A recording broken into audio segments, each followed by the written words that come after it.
नमस्कार साथियों, मैं गोविंद राज माथुर स्वागत करता हूं आपके अपने चैनल योगा यूनिवर्स पर। आज हमारा रहेगा छठा दिन है और हम कुछ आसन करेंगे। हालांकि मैंने आपको पहले सूक्ष्म व्यायाम और कुछ क्रियाएं, कुछ आसन बता भी दिए हैं। उनको हम कुछ रिपीट भी करेंगे और कुछ नए आसन भी बताएंगे आपको। तो हम कोशिश करेंगे कुछ नया हर रोज लाते रहें। तो चलिए हम शुरुआत करते हैं। बने रहिए हमारी वीडियो के आखिर तक।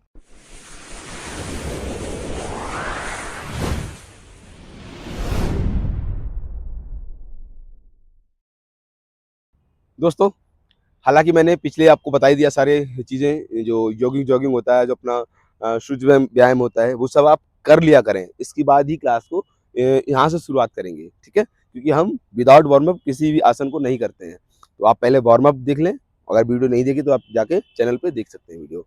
और अब हम करेंगे आसन डायरेक्ट। तो मैं तो वार्म अप कर चुका हूँ, तो सबसे पहले हमारा आसन रहेगा ताड़ासन। पंजे की लाइन सीधी होनी चाहिए और आपके फिंगर्स इस तरीके से लॉक होने चाहिए। हाथ आपके कान के साथ ऊपर जाने चाहिए बिल्कुल। नाभि आपके अंदर होनी चाहिए और आपकी एड़ी धीरे-धीरे ऊपर की तरफ उठाएँगे और पंजे के बल आ जाएँगे। किसी एक चीज़ पर फोकस कर लें। जितना देर आप रुक सकते हैं उतना देर रुकें। 1, 2, 3, 4, 5, 6, 7, 8, 9, 10, 11, 12, 13, 14, 15, 16, 17, 18, 19, 20। बहुत ही आराम से नीचे की तरफ आ जाएं। रिलैक्स। इस आसन से आपकी पूरी पूरी बॉडी ना खिंचाव महसूस करती है और स्ट्रेचिंग पूरी हो जाती है। ठीक है? तो ये बहुत ही अच्छा आसन है और इसे हर तरीके से आप अच्छा मान सकते हो। इससे ऐसा कुछ नहीं है कि कोई चीज़ जैसे आपको कोई दिक्कत है तो उसमें अवॉइड करो। तो ऐसा ज़्यादातर ऐसा नहीं होता है, पर आप पूछ सकते हो। अगर आपको कोई दिक्कत है तो आप पूछ सकते हो कमेंट में। अगर आपको करने लायक होगा तो मैं आपको ज़रूर रिस्पॉन्स दूँगा। कर सकते हो या नहीं कर सकते मैं आपको बताऊँगा। चलिए अब चलते हैं अगले आसन पे। अगले आसन हमारा रहेगा वृक्षासन। वृक्षासन को कैसे करते हैं? वो भी एक ध्यानात्मक आसन है। उसमें आपको फोकस की बहुत ज़रूरत है। तो ठीक है? तो सबसे पहले अपना एक पंजा जमा लीजिए पैर, ज़मीन पे, मैट पे, जहाँ भी आप कर रहे हैं, अच्छे से जमा लीजिए। दूसरा पैर आप उठाएँगे कुछ इस तरीके से और जितना ऊपर हो, उतना ऊपर रखें और आपका घुटना बिल्कुल साइड में होना चाहिए। ऐसे नहीं होना चाहिए, ऐसे नहीं होना चाहिए। ठीक है? ये बहुत मतलब आप प्रैक्टिस कर रहे हो, नए हो तो कर सकते हो। आप अनुभव ले सकते हो इस चीज़ का कि आप कर पाओगे या नहीं कर पाओगे। बट करेक्ट वाला जो होता है, वो ऐसे ही होता है। लाइन में होना चाहिए इस तरीके से। ठीक है? बिल्कुल लाइन में। और अपने हाथों को कुछ इस प्रकार ऊपर ले जाएँगे। ये नमस्ते आपका प्रॉपर होना चाहिए पूरी तरीके से और फ़ोकस आपका किसी एक केंद्र बिंदु पे होना चाहिए और जितना देर रुक सकते हो उतना रुकें।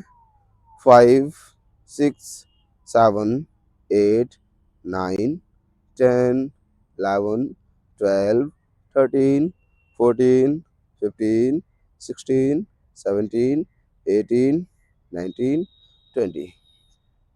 ये भी आसन आपके ध्यान के लिए बहुत ज़रूरी है और बहुत अच्छा आसन है। इससे आपका मेमोरी पावर स्ट्रांग होता है, तो इस आसन को करते रहना चाहिए। ठीक है? अगला आसन जो हमारा रहेगा वो रहेगा कटी चक्रासन। पैरों में थोड़ा-सा डिस्टेंस लेंगे इस तरीके से, कमर से थोड़ा एक्स्ट्रा और अपने हाथों को कुछ इस प्रकार और एक हाथ अपने शोल्डर पे और एक हाथ आपके कमर पे पीछे की तरफ, इस तरीके से। और जितना संभव हो पीछे की तरफ देखो और श्वास को भरते हुए वापस आ जाओ, फिर श्वास को छोड़ते हुए अपोजिट। यह एक क्रिया हो गई। एक इसे आसन तो नहीं कह सकते, बट अगर आप होल्ड करते हो तो वो आसन हो जाता है। ठीक है? अब हम इसे एक बार और कर लेते हैं।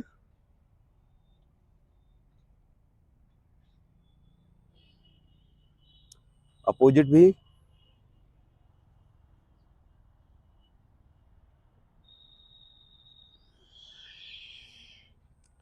चलिए अब हम करेंगे अगला आसन।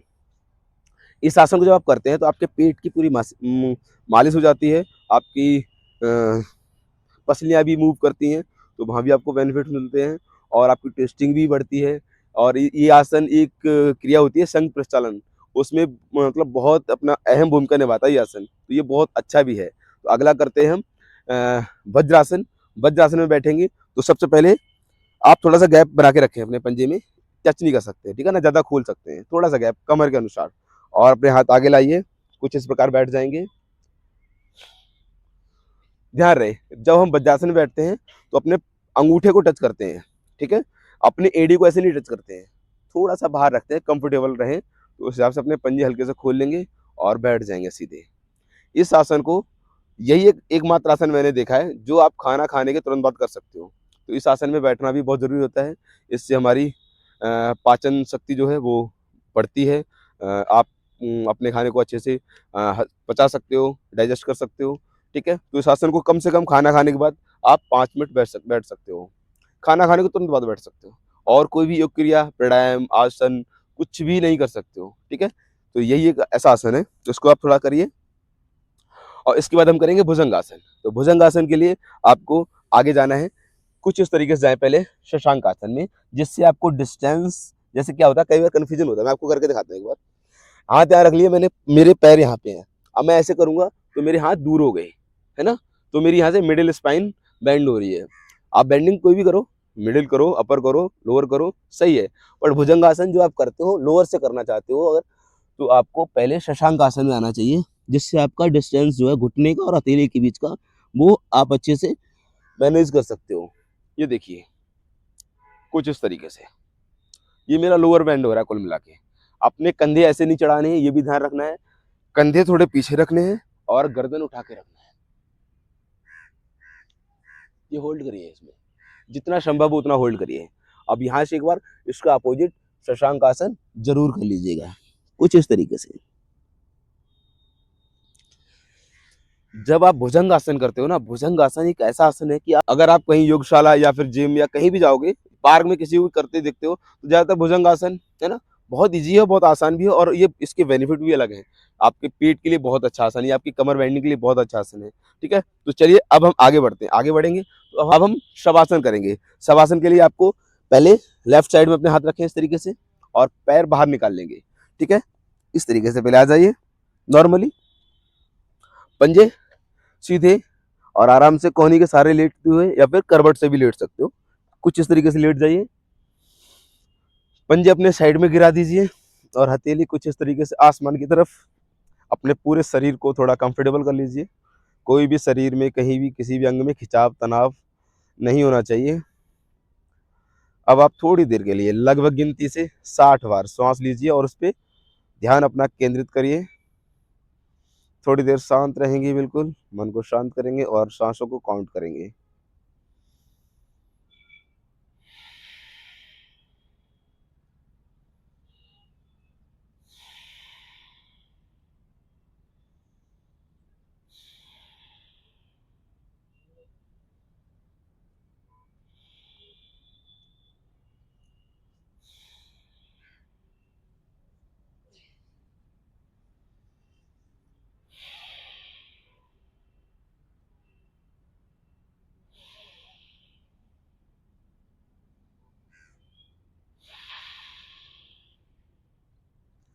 ये मैं थोड़ा कम समय में कर रहा हूँ, क्योंकि हमारी वीडियो लंबी भी नहीं होनी चाहिए। नॉर्मली एग्जाम्पल के तौर पे मैं आपको बता दे रहा हूँ और इसको आप जितना आपके पास समय है, जितनी देर आप लेट सकते हो, जितनी देर आप अपने ध्यान को फ़ोकस कर सकते हो, केंद्रित कर सकते हो, उतनी देर आप करिए। इससे आपको बहुत लाभ मिलने वाले हैं। इसमें एक ख़ास बात और है, जब आप एकांत में लेटते हैं और अपने आप में ही रहते हैं, किसी और के बारे में नहीं सोचते हैं, अपनी श्वास पे ध्यान केंद्रित करना या फिर अपने मस्तिष्क में अपने ध्यान को ले जाना, मतलब अपने आप में खो जाना, ये बहुत अच्छी चीज़ है। लोग एकांत में बैठते नहीं है, शोर-शराबे में रहते हैं, वो एक अलग अभी क्या बोलते हैं, सोसाइटी में ऐसा माहौल है, तो हो जाता है। बट एकांत में रहना भी बहुत ज़रूरी होता है, जिससे आपके अंदर के विचार आपको खुद महसूस होते हैं कि आप क्या हो, वो आपको पता चलता है। तो ये बहुत ज़रूरी है। तो चलिए, आज के लिए इतना ही, मिलते हैं अगली वीडियो में, तब तक के लिए जय हिंद, वंदे मातरम, भारत माता की जय। अगर नए हो तो हमारे चैनल को सब्सक्राइब अवश्य करें और चैनल को लाइक और शेयर भी करें।